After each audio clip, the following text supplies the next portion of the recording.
नमस्कार, जय हिंद, जय भारत। दोस्तों मैं भीम से भीलवाड़ा जा रहा था और इस रूट के ऊपर स्कूल फॉर डेमोक्रेसी यानी लोकतंत्र शाला नाम से एक बहुत बड़ा यहाँ पर ऑर्गेनाइजेशन है, वो काम कर रहा है। इस ऑर्गेनाइजेशन का क्या काम है, कब से स्टेबल हुआ और क्या प्रोसेस है पूरा इस ऑर्गेनाइजेशन के अंदर जो है काम सीखने का। और ये अगर मैं आपको बताऊं तो बहुत बड़े प्रांगण के अंदर यहाँ पे बहुत सारे पेड़ पौधे भी लगे हुए हैं और बहुत सारी बिल्डिंग भी बनी हुई है और बहुत सारे सब्जेक्ट के ऊपर जो है स्टूडेंट को और जो लोग यहाँ इच्छुक होते हैं, जो यहाँ पे आते हैं, उन लोगों को ट्रेन किया जाता है। यहाँ आने का, ट्रेनिंग लेने का और किस प्रकार आप ट्रेनिंग ले सकते हो, कौन ट्रेनिंग ले सकता है, वो सारी जानकारी हम हासिल करेंगे। और इस संस्था का पूरा काम क्या है, वो सारी जानकारी हम हासिल करने का प्रयास करेंगे। जो यहाँ संस्था के कुछ सदस्य हैं उनके साथ हम बात करेंगे। नमस्कार जी, क्या नाम है आपका? नवाज जी। आप कहाँ से हो नवाज जी? मैं हूँ हैदराबाद से। अच्छा, हैदराबाद से। नवाज जी, सबसे पहले हमारे को आप ये बताओ कि ये इस संस्था का मुख्य उद्देश्य क्या है? तो बेसिकली शायद आपने मजदूर किसान शक्ति संगठन का नाम सुना होगा कि जो आरटीआई और नरेगा लाने में उनकी अहम भूमिका थी।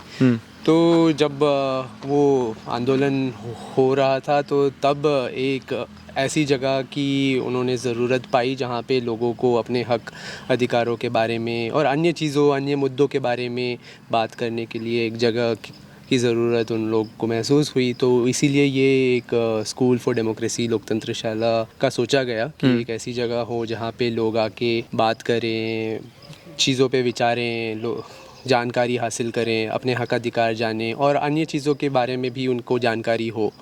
तो इसीलिए ये 2002-2003 उस समय पे रजिस्टर हुआ और फिर बाद में ये एक एनजीओ है? हाँ, आप बोल सकते हैं। सोसाइटीज़ एक्ट के तहत ये रजिस्टर्ड है। तो हाँ, 2002 या 2003 में ये इसको रजिस्टर किया गया था। अच्छा, एक एनजीओ है ये। दूसरा, इस संस्था का जो मुख्य जो काम है, जैसे कोई आदमी आना चाहे, यहाँ पे सीखना चाहे, तो वो किस प्रकार यहाँ पे आ सकता है? तो बेसिकली हम लोग अलग अलग मुद्दों पे ट्रेनिंग्स, कोर्सेज आप अरेंज करते हैं और उसके कोर्सेज के बारे में हम बात करेंगे, लेकिन उससे पहले जो ये इतनी सारी बिल्डिंगें बनी हुई है, ये क्या अलग अलग ट्रेनिंग हॉल कह सकते हैं हम क्या? या ये क्योंकि इधर जब लोग आते हैं कोर्सेज के लिए तो रहना इधर ही होता है। तो अच्छा, उनका रहना यही होता है? हाँ, कभी कभी 4-5 दिन के लिए कोर्स होते हैं, कभी कभी कुछ लंबे भी कोर्स होते हैं। तो रहने खाने पीने की व्यवस्था के लिए ये अच्छा, मतलब रहना खाना सारी व्यवस्थाएं हैं यहाँ पर। और ये जो मुख्य जगह है, इस लोकेशन का क्या नाम है? ये बड़ी कावाड़िया गाँव है और थाना पंचायत में पड़ता है, भीलवाड़ा जिले में पड़ता है, करेड़ा ब्लॉक। अच्छा, अभी ये मतलब इस संस्था को जो मतलब मेन हैंडल करते हैं वो क्या यहीं के हैं या आउट ऑफ राजस्थान से?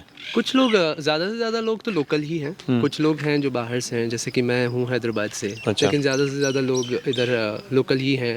हाजी पुखराज, ये लोग इधर का देखते हैं। लक्ष्मी जी भी इधर से ही है लोकल। लालूबा जो इधर के सचिव हैं वो भी इधर से ही हैं। अच्छा, और भी स्टाफ। ऐसी इंडिया के अंदर मतलब कितनी संस्थाएं होगी? ये एक एजुकेशन के लिए एक जगह है, एक सोसाइटी है। नहीं, इस संस्था के कोई और भी मतलब हैं या ये एक ही मतलब? नहीं, ये तो स्कूल फॉर डेमोक्रेसी तो एक ही है। एक ही है पूरे इंडिया के अंदर? हाँ, मतलब और अलग अलग संस्थाएं होती हैं जो। अच्छा, मतलब नहीं, स्कूल फॉर डेमोक्रेसी की जो ये एक ही संस्था, एक ही ब्रांच। तो दोस्तों ये भी एक नई चीज़ थी जो हमें पता नहीं थी। मतलब एक ही ब्रांच है जो यानी कि आपको अपने हक के बारे में जानकारी हासिल कराती है। अब यहाँ पे आने के लिए और आपके कोर्सेज वगैरह का आप प्लान करते हो या स्टूडेंट डिमांड करते हैं, क्या प्रश्न? हम लोग तो चाहते हैं कि ऐसे कुछ कोर्स हो जो स्टूडेंट्स के डिमांड से भी निकले, लेकिन हम लोग जो प्लान करते हैं तब इसके बारे में अलग अलग माध्यमों से प्रचार भी करते हैं। तो लोग इधर अप्लाई कर सकते हैं, आ सकते हैं। अच्छा, आ सकते हैं, मतलब अप्लाई कर सकते हैं। अप्रोक्स मतलब एक हफ्ते का अगर कोर्स हो तो कितना अप्रोक्स चार्जेस क्या पड़ जाते हैं? जनरली हम लोग बहुत ही कम या निःशुल्क तौर पे ही कोर्स अरेंज करते हैं। क्योंकि अब किसी को आप पैसे दे के कोर्स करवाना चाहते हो तो कई सारे लोग फिर उसमें से छूट जाते हैं। तो इसीलिए हमारा तो यही मानना है कि निःशुल्क तौर पे ही। अब जैसे मान के चलें कि अगर हम लोग अभी हाल ही में एक युवा शिविर ऑर्गेनाइज करना चाह रहे थे 4-5 दिन का, तो उसमें हम लोग एक बेसिक चार्ज रखा 50 रुपये का। तो वो तो बस इसलिए ताकि सुनिश्चित हो कि कितने लोग हम आ रहे हैं, बाकी उनसे कुछ लेने के तौर पे नहीं।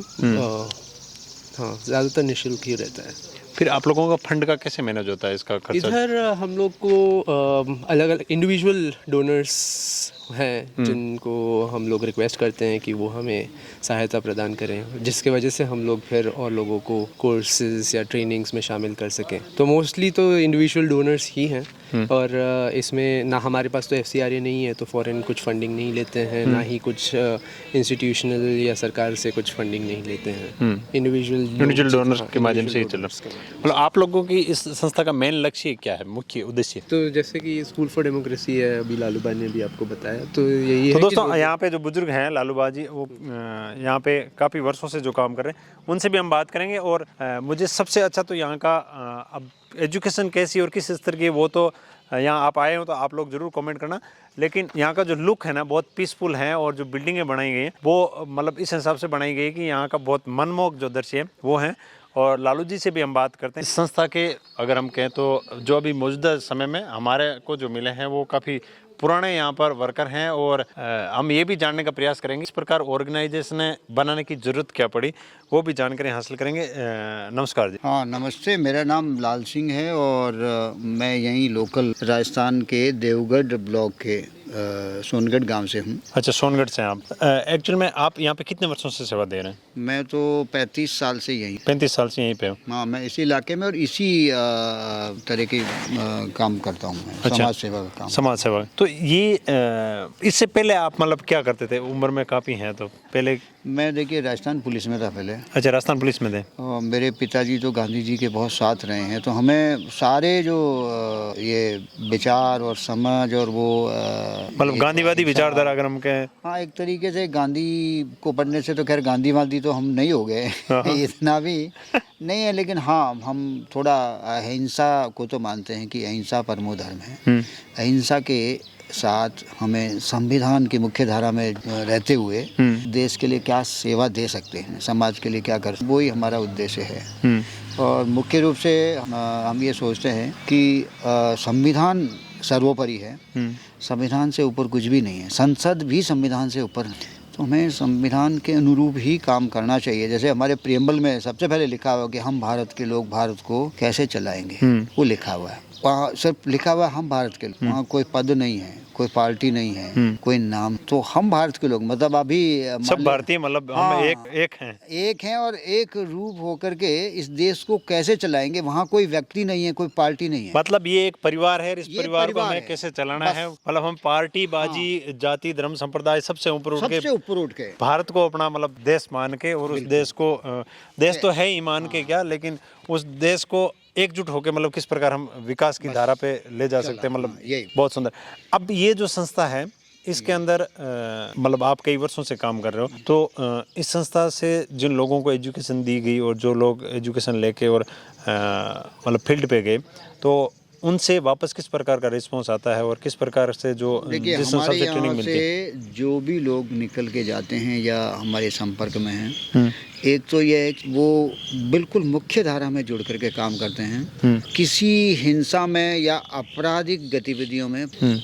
नंबर 2, वो संविधान के अनुरूप ही काम करते हैं, और संविधान सर्वोपरि मान करके बहुमत से सत्ता नहीं चलती, सत्ता एक नियम से चलती है। अगर बहुमत से हम सत्ता चलाएं, मान लीजिए कि एक गांव में एक ही जाति, आपका मैं उदाहरण दे दूं कि आपके गांव में विष्णोई ज्यादा हैं और एक कोई ST का मकान है, एक घर है, आप बहुमत से कोई निर्णय लेके उसको दंडित नहीं कर सकते। अगर आप बहुमत से उसको कुछ कर सकते हैं तो फिर बहुमत की सत्ता हो, लेकिन एक घर होते हुए भी आप इतने बहुमत से संविधान के अनुरूप ही उनके साथ व्यवहार करना पड़ेगा। तो ये संविधान की बड़ी ताकत है। तो किसी जगह कुछ कम्युनिटी के लोग ज़्यादा हैं, किसी संप्रदाय के लोग ज़्यादा हैं, तो ऐसे अगर करेंगे तो देश टूट जाएगा। इसलिए हमें संविधान के अनुरूप ही देश को चलाना चाहिए। और संविधान के प्रियम्बल में जो जो शब्द मैं समझता हूँ कि बहुत ही महत्वपूर्ण शब्द है, एक एक शब्द अनमोल, और वो हम आम व्यक्ति तक कैसे पहुँचाएँ और वो देश को अखंड रखे, हम सब गरिमा से जिएँ, सुखी रहें, संपन्न रहें।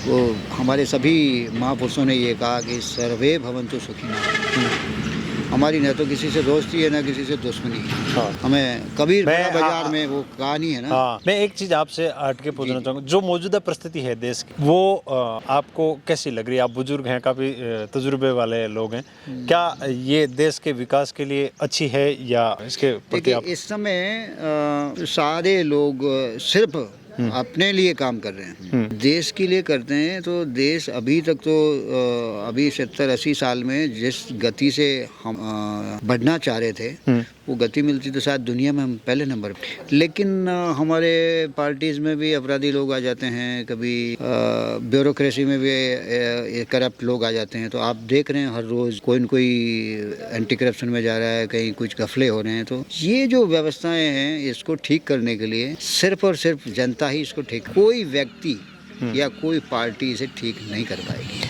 मैं एक चीज़ और हट के आपसे पूछना चाहूँगा, मोदी की जो विचारधारा है, क्या देश के विकास के लिए मौजूदा परिस्थिति के अंदर जो देखिए, मैं इसमें विश्वास करता हूँ कि विचार तो सब तरह के रहेंगे, दक्षिण पंथ भी रहेंगे, सोशलिस्ट भी रहेंगे, वामपंथ भी रहेगा। तो हमारा देश बहुदलीय प्रणाली, और संविधान ने भी सारी व्यवस्थाएं दे रखी है कि अपने सारे विचार रखने सबको इजाजत, चाहे वो दक्षिणपंथी बने, चाहे वामपंथी बने, चाहे सोशलिस्ट बने, लेकिन किसी को हिंसा नहीं करना चाहिए। लोग रहे किसी भी विचारधारा में रहे, मुझे उससे कोई दिक्कत नहीं है। लेकिन अगर हम करप्शन में इन्वॉल्व, या हम अपराध में इन्वॉल्व हैं, या हम हिंसा में विश्वास करते हैं, तो हमारी फिर कोई विचारधारा है ना। एक बार जब हवाला केस हुआ था, आप जानते हैं ना, तो उसमें लगभग सारे पार्टीज के लोग थे हवाला केस में।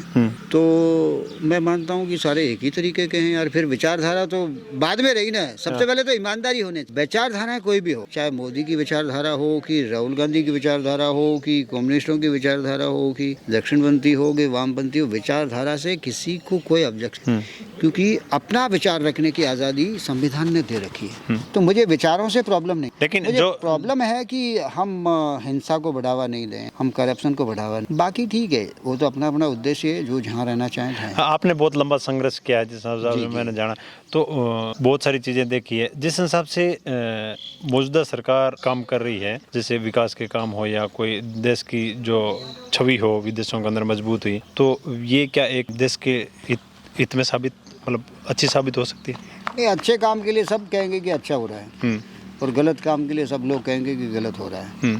तो हमें एक तो पूरे देश में सभी जाति और धर्मों के को मिलकर के काम करना चाहिए, ये संविधान का उद्देश्य है। और मैं संविधान से हट करके एक शब्द नहीं बोल, बहुत सुंदर बात है, क्योंकि संविधान ही सर्वोपरि है।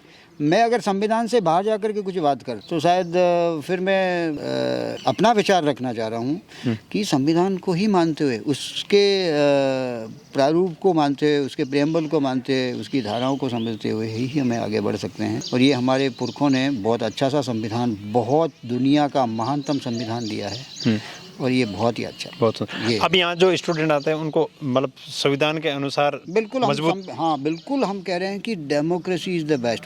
अभी तक के सारे जो सत्ताएं आई, डेमोक्रेसी के मुकाबले कुछ नहीं है। चाहे कुछ भी हो, कैसा भी व्यक्ति सत्ता में बैठ रहा है, लेकिन जब तक डेमोक्रेसी है हम उसे हटा पाते हैं। अगर कोई डिक्टेटर आके बैठ जाए और संविधान को खत्म कर दे, तो हमेशा के लिए गए। अभी ठीक है, कभी कोई कहते हैं कि ये आदमी गलत है, वो गलत है। भाई, गलत सही को तो आप अपना विचार है, आप 5 साल बाद हटा सकते। सही बात, ये आपको अधिकार, ये सबसे बड़ी बात। और ये अधिकार आज से गया, फिर सब कुछ गया। फिर चाहे कितना भी अच्छा व्यक्ति कोई आ जाए, वो एक बार अच्छा आ जाएगा, लेकिन कभी बुरा आ जाएगा तो हमेशा के लिए बुरा। बहुत सुंदर बात बताई इन्होंने कि संविधान से बढ़कर देश के अंदर कुछ नहीं, और संविधान का पालन करते हुए अगर हम देश के अंदर काम करें तो देश इस दुनिया के अंदर सबसे महान देश बन सकता है, भारत। बहुत सुंदर और बहुत सारा तजुर्बा है इनके पास, और हम चलते चलते यहाँ पे रुके थे। आपने कीमती टाइम दिया, इसके लिए आपका बहुत बहुत धन्यवाद। नमस्कार।